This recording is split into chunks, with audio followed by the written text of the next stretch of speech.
Shalom, selamat pagi jemaat Tuhan.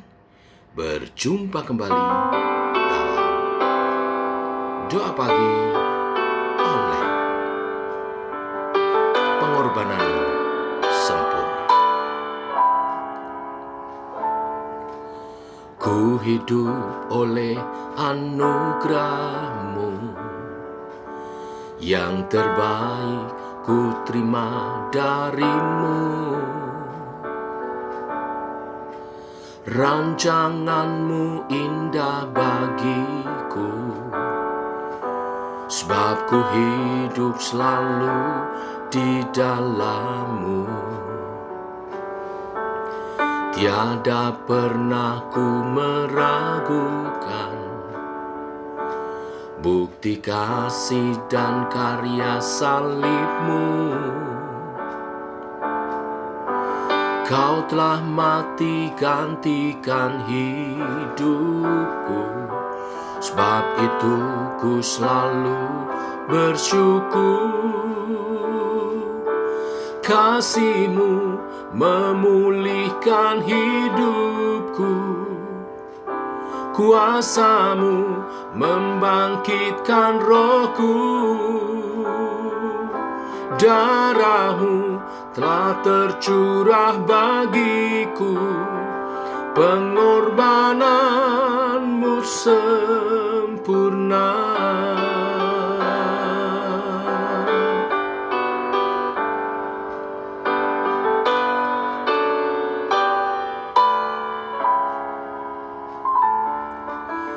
Ku hidup oleh anugerah-Mu, yang terbaik ku terima dari-Mu. Rancangan-Mu indah bagiku, sebab ku hidup selalu di dalam-Mu. Tiada pernah ku meragukan bukti kasih dan karya salib-Mu.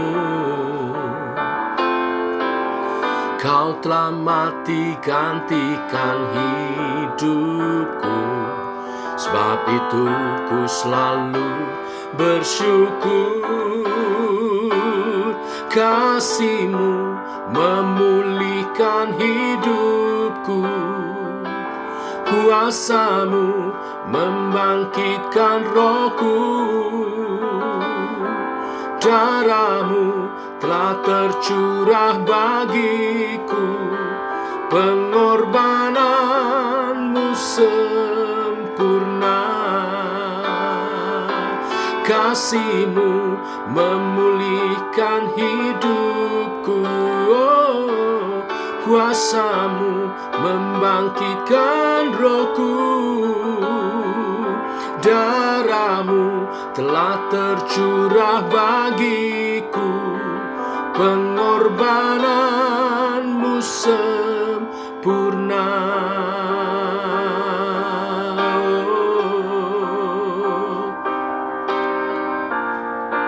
Sempurna pengorbanan-Mu,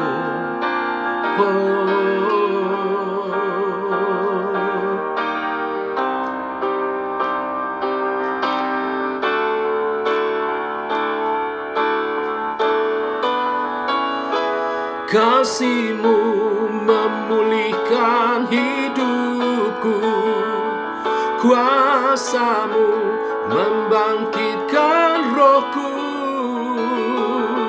Darah-Mu telah tercurah bagiku, pengorbanan-Mu sempurna.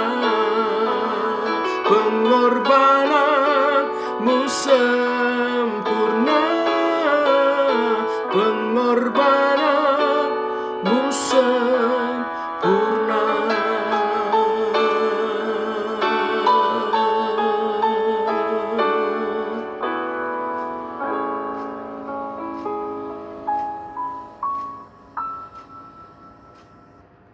Tiba waktunya untuk kami merenungkan firman-Mu. Renungan tentang makna salib Tuhan berkorban bagi kami. Berfirman Bapa, kami siap mendengar. Dalam nama Tuhan Yesus Kristus. Amin.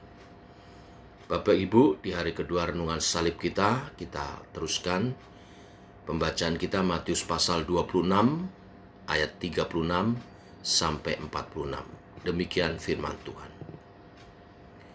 Maka sampailah Yesus bersama-sama murid-muridnya ke suatu tempat yang bernama Getsemani.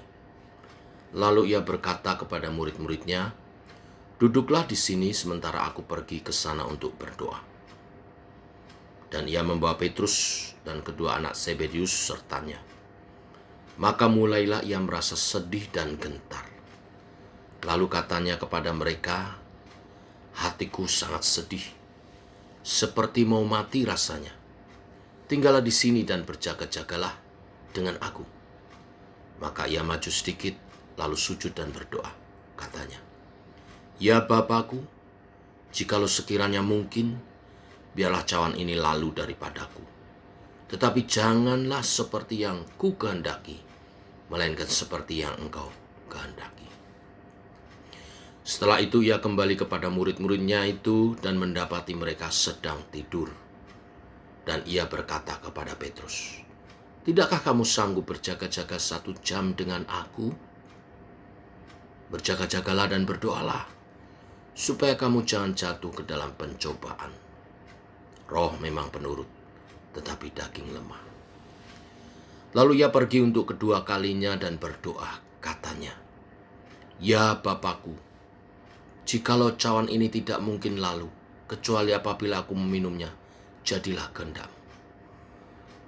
Dan ketika ia kembali pula, ia mendapati mereka sedang tidur, sebab mata mereka sudah berat.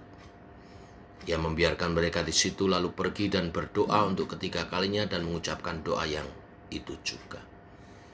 Sesudah itu ia datang kepada murid-muridnya dan berkata kepada mereka, "Tidurlah sekarang dan istirahatlah. Lihat, saatnya sudah tiba, bahwa Anak Manusia diserahkan ke tangan orang-orang berdosa. Bangunlah, marilah kita pergi. Dia yang menyerahkan aku sudah dekat." Amin. Bapak Ibu, jemaat Tuhan, sebelum Yesus ditangkap, Injil Matius mencatat peristiwa di Getsemani ini.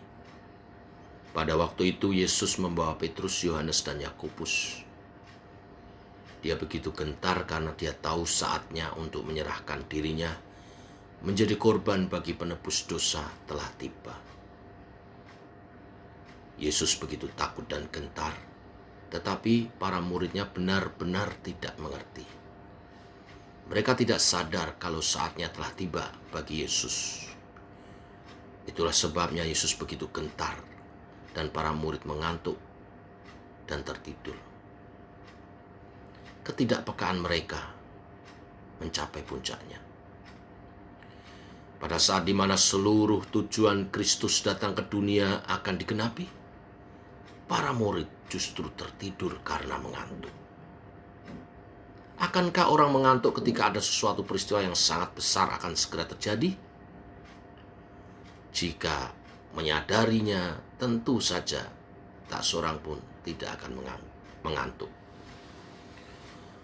Yesus di tengah kegentarannya berdoa kepada Bapanya yang di surga. Dia tidak mencari siapapun. Dia hanya mencari Bapanya di dalam saat-saat seperti ini. Yesus memohon agar jikalau mungkin dia diluputkan dari saat ini.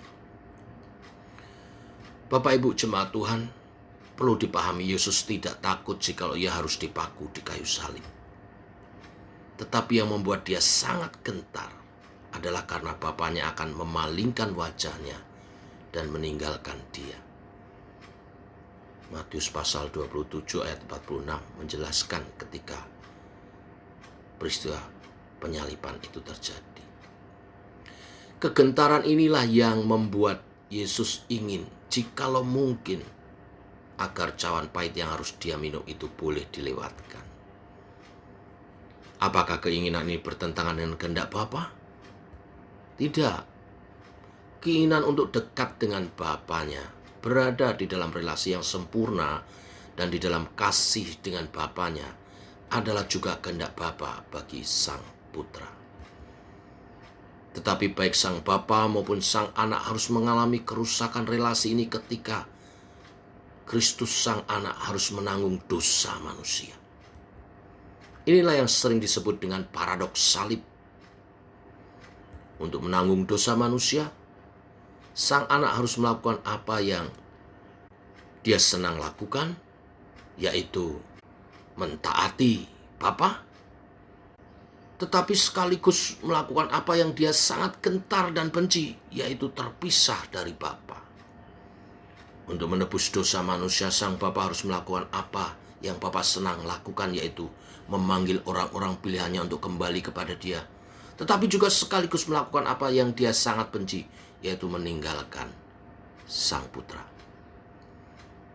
Maka Kristus berdoa dan memohon kepada Bapa agar cawan ini, yaitu sengsara yang harus Dia derita karena ditinggalkan oleh Bapaknya, boleh dilewatkan. Tetapi doa ini ditutup dengan kalimat, "Jangan seperti kehendakku, tetapi seperti kehendak-Mu sajalah." Inilah doa yang seharusnya diikuti oleh semua orang percaya. Bukan kehendakku, tetapi kehendak-Mu.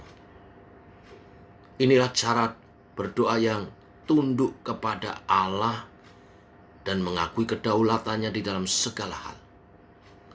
Doa yang sejati dipanjatkan dengan permohonan yang sungguh-sungguh diinginkan, tetapi juga dipanjatkan dengan hati yang tunduk dan taat kepada kedaulatan Allah. Doa yang penuh permohonan dan harapan untuk didengar, tetapi juga penuh dengan kerelaan untuk menjalankan apa yang Allah inginkan, bukan yang diri kita inginkan. Pergumulan berat yang Kristus hadapi harus dihadapi sendiri. Tidak ada seorang di sekeliling Dia yang mengerti. Para murid yang utama yang Dia berikan kepercayaan, yaitu Petrus, Yakobus, dan Yohanes, malah tertidur, membiarkan Dia menghadapi semuanya sendiri. Yesus memang sering menghadapi waktu-waktu yang krusial seorang diri. Dia sendirian ketika diuji di padang gurun. Sama seperti Adam mendapat ujian di Taman Eden, demikian juga Israel diuji Tuhan di padang gurun. Tetapi baik Adam maupun Israel tidak pernah mendapat ujian seorang diri. Adam menghadapi ujiannya dengan istrinya Hawa, dan Israel menghadapi ujiannya sebagai bangsa. Tetapi Yesus menghadapinya seorang diri. Di manakah para murid? Tinggal di tempat yang terpisah, tertidur.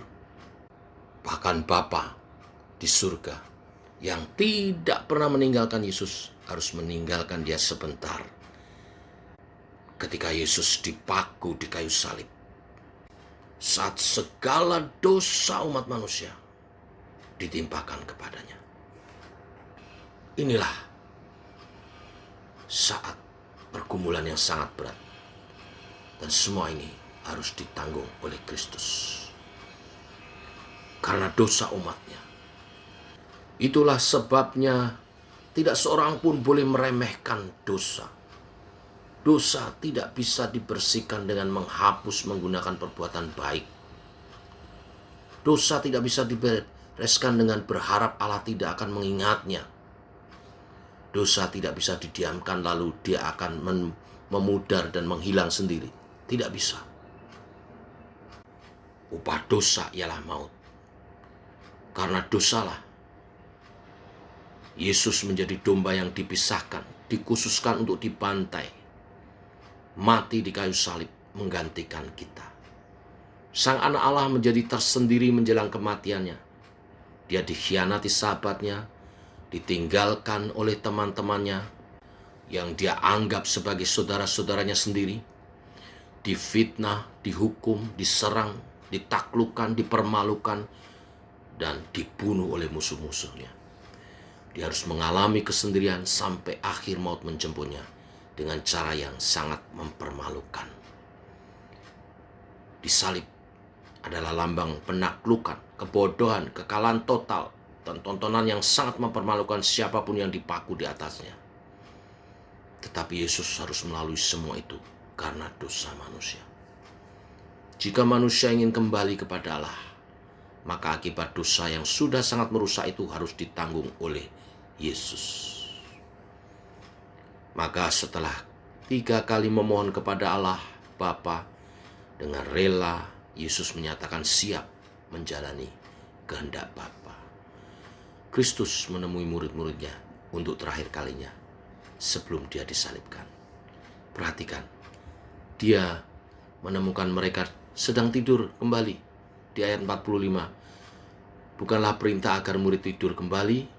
Yesus mengatakan kalimat ini sebagai suatu bentuk ironi, karena para murid yang seharusnya bangun dan berdoa bersama malah tidur.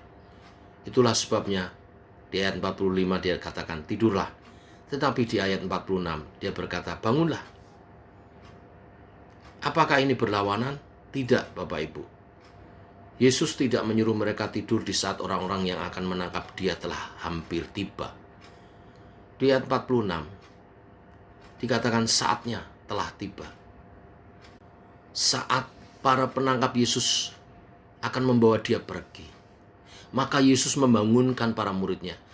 Maksudnya adalah agar mereka tidak perlu ikut ditangkap bersama-sama dengan dia. Perhatikan di sini. Di akhir hidupnya, Yesus tetap memikirkan para murid dan kepentingan mereka. Demikian, dia senantiasa juga mengasihi murid-muridnya dengan kasih yang kekal. Yesus senantiasa mengasihi kita juga. Amin, Bapak Ibu. Kasih-Nya yang dengan rela menanggung semua penderitaan sehingga dia mati di kayu salib. Itu semua dilakukan supaya saudara dan saya peroleh kasih-Nya hari ini. Saudara dan saya dikasihinya esok hari sampai kesudahan zaman, bahkan sampai selama-lamanya. Inilah berita salib hari ini. Yesus rela menanggung semua penderitaan yang terberat karena kasih-Nya kepada murid-muridnya. Mari kita belajar mengasihi dia dengan segenap hati, segenap jiwa, segenap akal budi, dan segenap kekuatan. Tuhan memberkati. Mari kita berdoa. Bapa, kami mengucap syukur. Hari ini kembali kami merenungkan karya salib. Malam Getsemani, Tuhan berdoa menghadapi salib, penderitaan yang luar biasa karena harus terpisah dari Bapa. Yesus memilih kehendak Bapa terjadi. Biar kami belajar dari kisah ini untuk setia di dalam Tuhan. Yesus yang rela menderita karena kami. Kami juga belajar mengasihi Tuhan dengan segenap hati, segenap jiwa, segenap akal budi, dan kekuatan kami. Kami tahu ini hal yang mustahil. Kami sanggup lakukan dengan kekuatan kami. Olehnya Roh Kudus memberi kekuatan setiap kami. Dan penghayatan akan salib-Mu meneguhkan kami untuk berkomitmen mengasihi Tuhan. Terima kasih Tuhan buat korban-Mu, buat ketaatan-Mu, kerendahan hati-Mu, sehingga kami diselamatkan, kami dibebaskan. Terpuji nama-Mu Tuhan, dalam nama Tuhan Yesus Kristus. Amin. Demikian Bapak Ibu doa pagi kita. Shalom.